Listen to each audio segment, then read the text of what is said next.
You! Put my dear one down now. Now. Be smart. You know you can't outrun me. You certainly can't beat me in a fight. Do you even know why your so-called king is having you do this? Do you know that this is simply out of petty revenge against me? And do you know he sent you here knowing that you could easily be killed for his pettiness? Good. Now, leave. You can tell your master whatever you want, but make sure he understands that any action he takes against me is a waste of time. I gave him the power he has, and he knows he can't use it against me. Get out.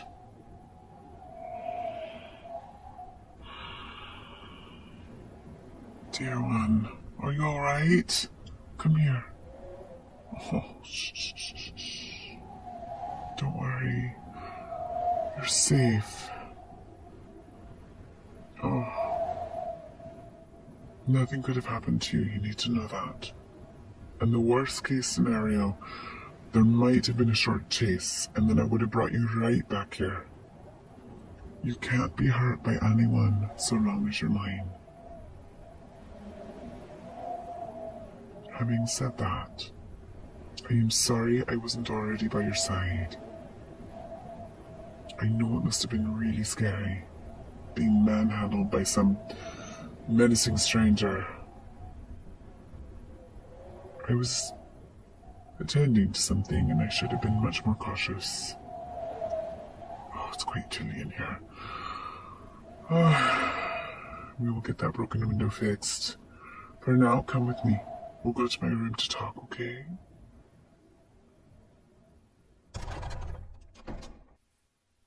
Oh, that is very perceptive of you, dear one. You're correct. It was my former client, now the king of the Northern Elflands, who sent that kidnapper after you.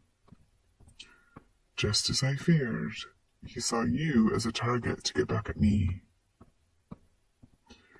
I'm sure he would have held you ransom to convince me to do something to solidify his rule. But I don't think he would have hurt you. Yeah, come inside. I have the fireplace going so it's nice and warm. More importantly, you are completely safe here. My window looks out into the courtyard, so it's much more challenging for someone to get in. I should have moved you in here as soon as I heard about the attack, but honestly, I went to survey his forces first. Yes, that's right. He's brought a small army to our city.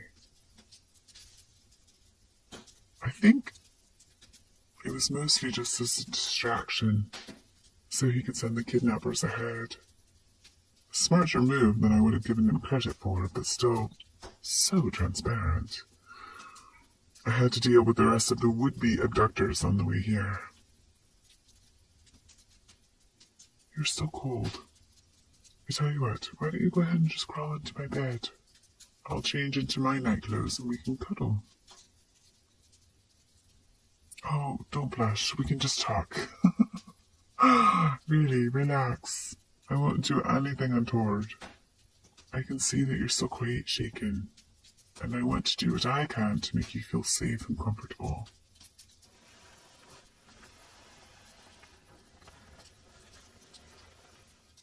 Okay, I'm just going to go change and then I'll be back.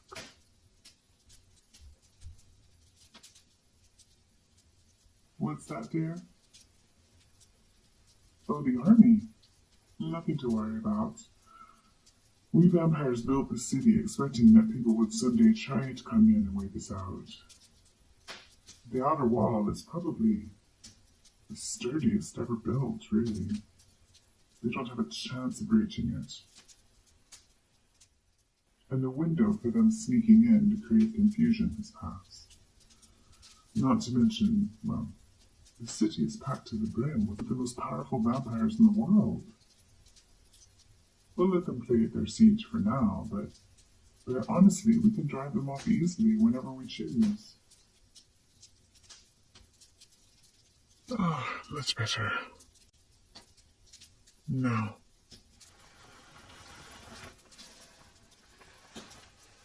come here and let me wrap my arms around you. Oh, you are so warm. Sorry, I can't quite provide much warmth myself. I do hope you're comfortable. Good. Now, where were we? The king, yes. So-called king at that. Rest assured that his attack will fail spectacularly. I'll give the elves credit. They are splendid warriors. They're agile, graceful. They have incredible eyesight. However, none of that does them much good at night. We picked this location for our city because of how cloudy it is. So they don't even have moonlight to find their way. Whenever we choose, we can swoop in, drive them off. And believe me, fighting a vampire is difficult enough as it is. Without being able to properly see us, it will be completely impossible. Not to mention our strength and our speed. They'll likely retreat without so much as a drop of blood spilled, regardless of what that fool king orders. That's because that's how we prefer to do things. We know we have a bad enough reputation as it is, simply by being what we are. We don't need to worsen things by killing when we don't need to. Oh, I don't even need to kill that king, even though now is a prime opportunity. Given that his very first act was to lead an impressively poor-managed military action against an overwhelmingly powerful enemy for the sake of a personal vendetta, I doubt he'll remain in power for long. But let's not talk about him anymore. He is entirely unimportant. You, on the other hand, make for a far more interesting subject. Oh, poor thing. I can sense your heart still beating so fast. Are you still frightened? You don't have anything to worry about with me around, you know that, right?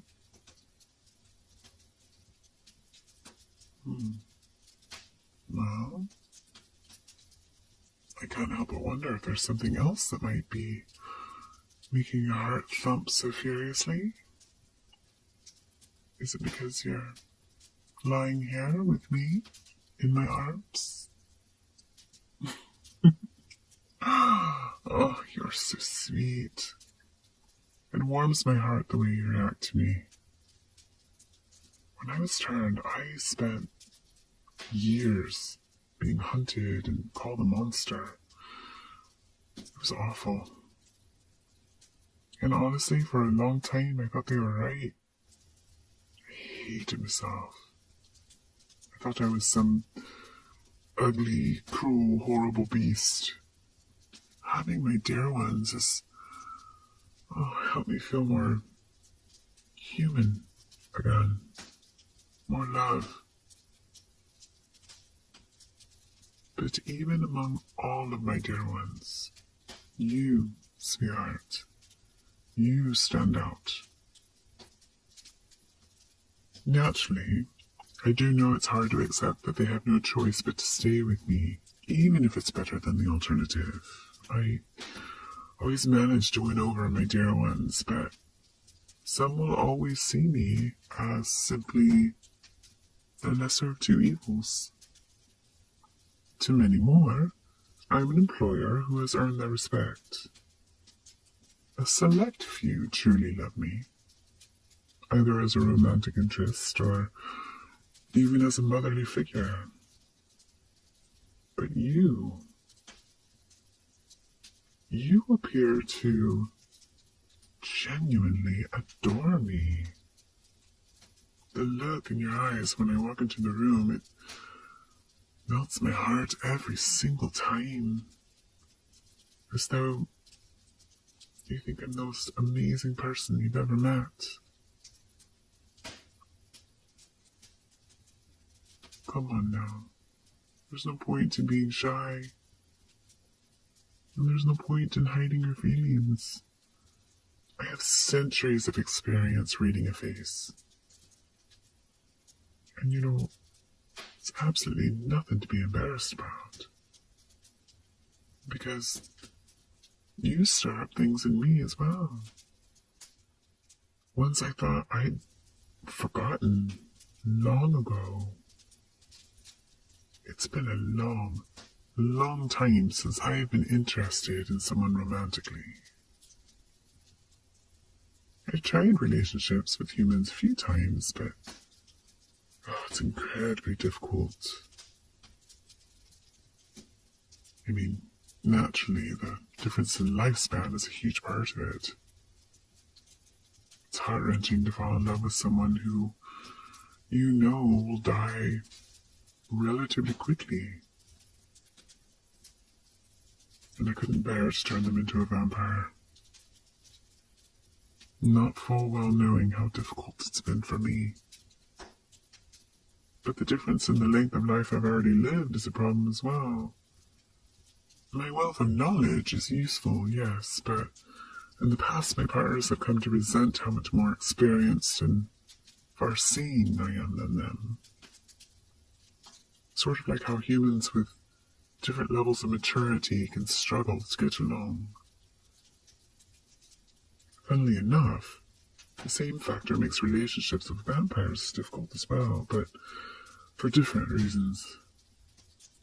When two people have both lived so long, they can easily find that they have strongly opposed opinions on many subjects.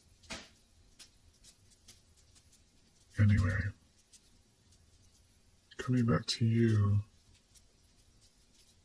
you seem so very different from any of the people I've loved before. You don't seem to be intimidated by my power or my wisdom, my wealth. Rather, you react as though you're in awe of it. It makes me think that we could have something that works. Now, before I say anything else, I want to be really clear that this is not an order. I keep you here as my dear one for the sake of my own existence, but I will not force you to enter into a relationship with me. And I'm not completely sure what sort of relationship this could become. It's a strange situation, to say the least, so I doubt we could be an ordinary couple. But, having said that, if you're willing to try, then I would love to see where we go. I would... Oh, that was quick. Are you sure? I mean, you have plenty of time to think it over if you'd like. You don't need to leap into this.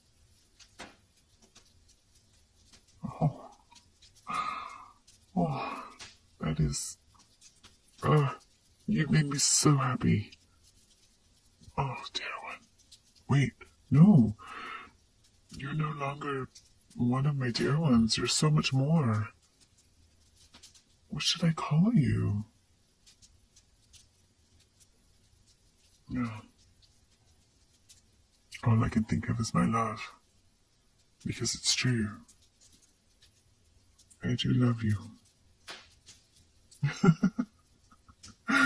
Is that alright with you? Very well then. Thank you for being you, my love. I am going to do everything in my considerable power to make you so happy. And I only ask that you do the same for me.